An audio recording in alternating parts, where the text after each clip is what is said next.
2025 and there are tons of new flagship phones out there.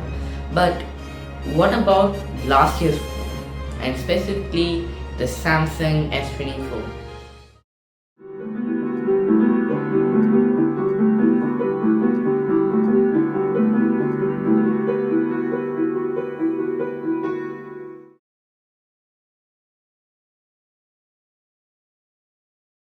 Let's talk about the design.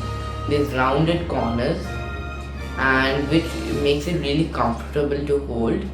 And another thing is that it's quite a small phone. As someone with small hands, it's really nice to have a small phone because even if I have to stretch out a lot, it doesn't really make it a pain. It's quite comfortable to use.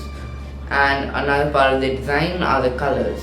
Here are all the available colors you can get, and the one that I went for is the blue color. Next, talking about the display. This display is 6.2 inches. It has Gorilla Glass 2 protection, and this has a 120Hz display, which makes it really nice and smooth to operate. This has a peak brightness of 2600 nits. So if you take it outside and you put it to the highest mode, it's really easy to see and it's really bright. Okay, so next, talking about the battery life. This is something that is very important for me for using a phone. So this has a 3880 mAh battery, and for me the battery life, so sometimes I take photos here and there and I completely leave it alone. I don't use it for anything else. And sometimes I take lots of photos, I edit it, and I use it a lot. I also go make posts on social media. So when I use it less, I get about 2 days of battery life. But when I use it a lot, I get about 1 day of battery life.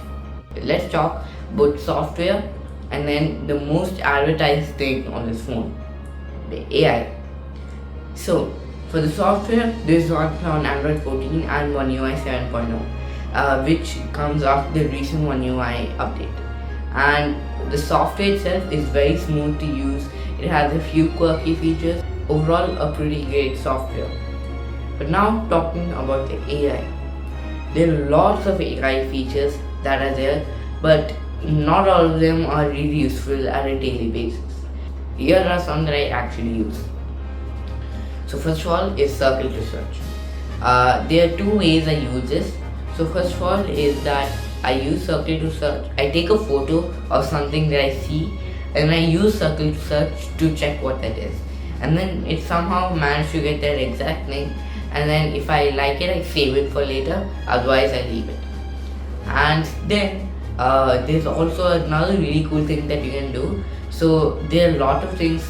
So for example, I read something in Hindi, or I read something or I see something in Spanish, a language that I can't understand that well. What I can do is I can put circle to search, and then it can translate the entire page into English for me, and that is very useful for me, and that is something that I actually find myself using on a daily basis.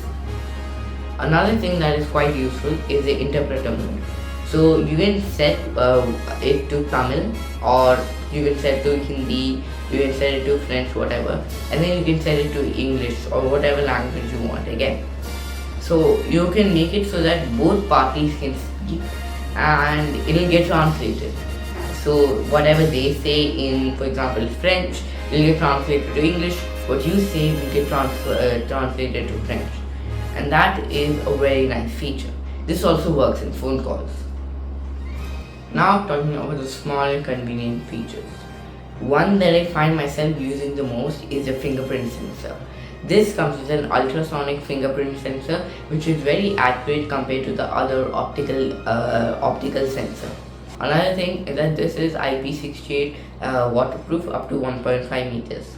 So you can't swim with it, but drops of rain or you accidentally drop it in the water, this will be able to survive, and I haven't been able to test it yet, luckily, but it's a good feature to have.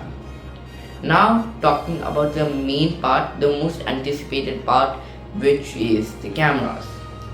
this comes with the main lens, which is 50 megapixels, one telephoto lens which is 12 megapixels, one ultra wide lens which is 12 megapixels, and one telephoto lens with 10 megapixels. Talking about the main lens first, this takes great photos, for me, and this takes great photos whether it is of an object or of a person. This takes really good photos, and I am really happy with how it is.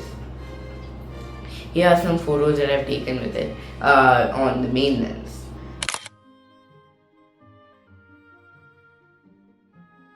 And then comes the ultra wide lens, which is 13 millimeters. This takes also really good photos. I find it especially convenient when I need to take a group of people. They're like 10-15 people, but I'm not able to take a photo without ultra wide lens, and I find this really useful. But other than that, here are some photos that I've taken with it. One of the most used lens, which is a telephoto lens. This can zoom in up to 30x, and I do find that it heavily processes it with AI, but it from what I've seen, it doesn't fake it, but it heavily processes it. So if it is extremely blurry and everything, it turns it into a perfectly clear photo of the moon. I've seen it do that. But other than the moon, it takes also extremely great photos of the sun, and that's what I love about it. Now talking about the front camera. This front camera is great for me for selfies, especially when I'm outdoors, because it turns out to great quality selfies, and sometimes it gets the lighting a bit wrong, but other than that, it's a great phone for selfies. Here's some selfies that I've taken with it. Okay, so now talking about the photo modes. There are quite a lot of modes in this phone, but for photos, one thing that I've ended up using quite a lot is portrait mode. And this thing is very handy because it blurs the background and focuses on whatever you've set it to the main focus. Generally, you set it to a person, and this comes out to be great, and there are some awesome photos that I've taken with portrait mode on this phone. Here are some of them. Other than that, there are a few other modes like Pro and Expert RAW, which is pretty much like a camera. You change all the settings like the ISO and the focus, the shutter speed and all that. So I'm not going to be talking about it because I don't know how to use it. Then talking about videography. This can record up to 8K 30 FPS or 4K 60 FPS. They tend to take up a bit more of storage, so I generally don't use 4K and I use 1080p. And I find this pretty useful, and I find this pretty good, and whenever I need to take a good video, like for example, this in fact is recorded on an S24, and personally I'm really happy with how it is. And now talking about the video modes. Just like portrait, there is another exact thing for portrait video. And I find myself using this quite a lot because this ends up giving the cinematic vibe. I'm using it quite now, but because I'm recording it indoors, you can't see the cinematic vibe. But if I record someone outdoors, like somebody walking, it turns out to take some really good video. Okay, so now finishing this video, let's talk about the price in the conclusion. This phone is priced at around 50,000 rupees in India, and this phone is priced around $799 in America. I'm not sure about the competition that's there in America, but from an Indian perspective, if you want a good phone with a good battery life, a good camera, I would highly recommend this phone. And my conclusion is, I would say it's worth it. And anyways, that's it for this video. This is Jerry signing off.